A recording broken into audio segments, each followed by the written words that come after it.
नमस्कार मैत्रिणींनो. तर आज ना माझ्या मुलाला सँडविच खाऊ वाटायला लागलं होतं. म्हणजे ब्रेड होता घरात शिल्लक राहिलेला, निम्माच पुडा होता. तो म्हणला आई मला कर. मी म्हणला अरे त्याचे थोडेच होतील पण कर म्हणला, मी नंतर आणखीन आणतो. मग आता जेवढे ब्रेडचे स्लाईस होते तेवढेच त्याला मी सँडविच करून दिलं.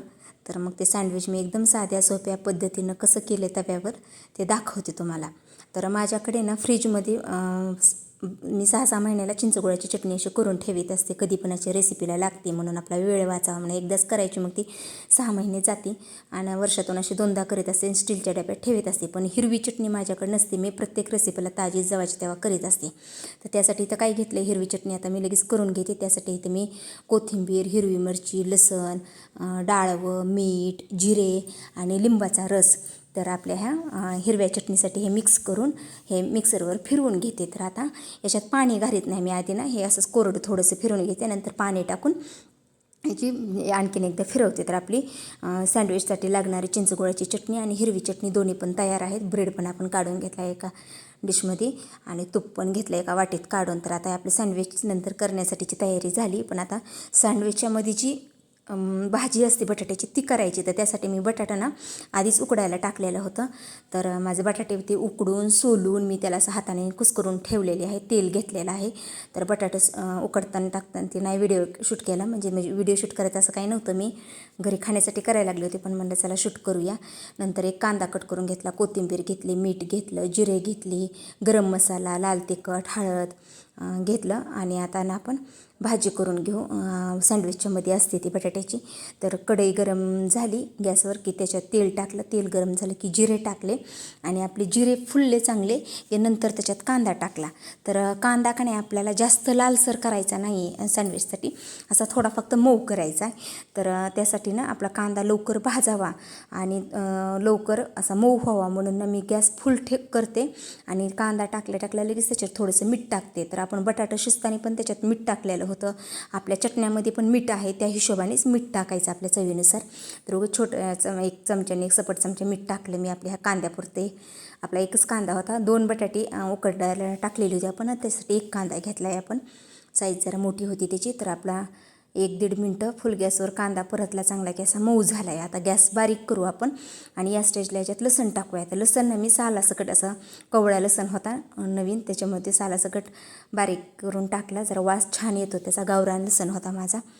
तर तो चांगला परतला की ते आता गरम मसाला, लाल तिखट, हळद टाकून ते चांगलं मिक्स करू. तर तिखटाचं प्रमाण थोडंच घेतलं कारण आपण त्याच्याबरोबर चटणी, आपली हिरवी चटणी तिखट राहणाऱ्या आपण त्याच्यात मिरच्या टाकल्या होत्या. तरी माझी हिरवी मिरची जास्त तिखट नाही म्हणून मी 4 मिरच्या घेतल्या होत्या. पण तुमची जर चटणी करताना हिरवी मिरची जास्त बारीक तिखट असेल तर तुम्ही 2च घ्या हिरव्या चटणीसाठी. मी 4 घेतल्या होत्या. परत आपले मसाला चांगला ही झाला की त्याच्यात उकडलेलं बटाटे टाकायचं आणि ते चांगलं परतायचं. आणि बटाट्याचे बारीक असे जरा काही मोठ्या हातानेच कुस्करण्यामुळे लहान मोठे तुकडे झालते ना, ते जरा बारीक व्हावं म्हणून त्याला उलत नाही आणि मी असं हे करते, असं प्रेस केल्याने म्हणजे ते चांगलं बारीक व्हावं म्हणून. आणि कोथिंबीर टाकते, चांगले आणखीन एकदा मिक्स करते आणि नंतर गॅस बंद करते आणि एका ताटात काढून घेते भाजी आपली. तर आता आपण सँडविच करायला घेऊ. आपल्या चटण्या तयार आहेत, आपली भाजी तयार आहे.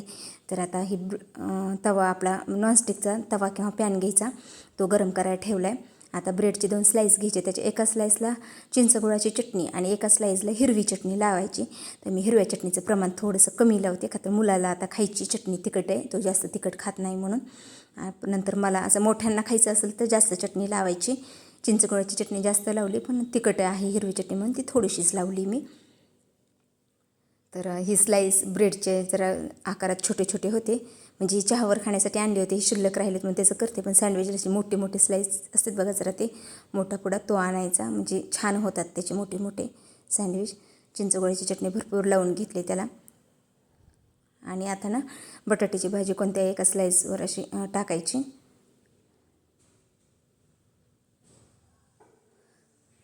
सगळीकडे पसरायची अशी चांगली आणि एक दुसरी स्लाईस त्याच्यावर प्रेस करायची, थोडीशी अशी दाबायची.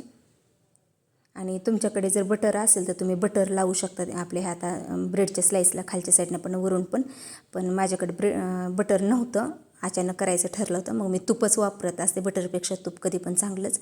तर आपलं साजूक घरचं तूप आपलं ते थोडंसं पॅनवर आधी सुरुवातीला थोडं तूप टाकलं, नंतर ब्रेडची स्लाईस फिरवून घेतला असं, आणि वरच्या साईडनं पण तूप लावायचं आणि खालून पण तूप लावायचं आणि गॅस मिडियम करून असं मस्त खरपूस त्याला भाजून घ्यायचं. तर आता कसं आवड प्रत्येकाची वेगवेगळी असती. मला खूप असा खरपूस झालेला ब्रेड असं सँडविच आवडतो आणि माझ्या मुलाला जास्त खरपूस आवडत नाही. तो म्हणतो आई जास्त भाजू नको, जास्त लाल करू नको, त्याला जास्त आवडत नाही. कसं प्रत्येक घरात प्रत्येकाच्या चॉईस वेगवेगळे असतात, तसं करावं लागतं. तर चांगलं खरपूस बस अशाच प्रकारे आता जेवढे ब्रेड आहेत आपले तेवढेचे सँडविच करून घेते आणि नंतर आता तुम्हाला कट करून दाखवते. तर एकदम साध्या सोप्या पद्धतीनं आपल्याकडे जर सँडविच मेकर नसेल तर असं तव्यावर पण आपण करू शकतो. तर मग ही एकदम साधी सोपी आपली सँडविचची रेसिपी कशी वाटली ती नक्की सांगा. व्हिडिओ आवडला असेल तर व्हिडिओला लाईक करा, शेअर करा आणि कमेंट करा. आणि ज्यांनी माझ्या चॅनलला सबस्क्राईब केलं नाही ना त्यांनी माझ्या चॅनलला सबस्क्राईब करा. तर आता आपला हा सँडविचमधून कट करते.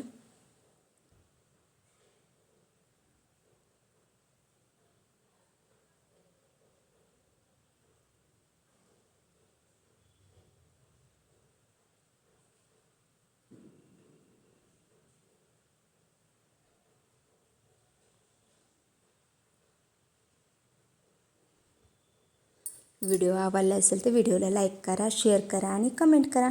आणि ज्यांनी सबस्क्राईब केलं नाही त्यांनी सबस्क्राईब करा.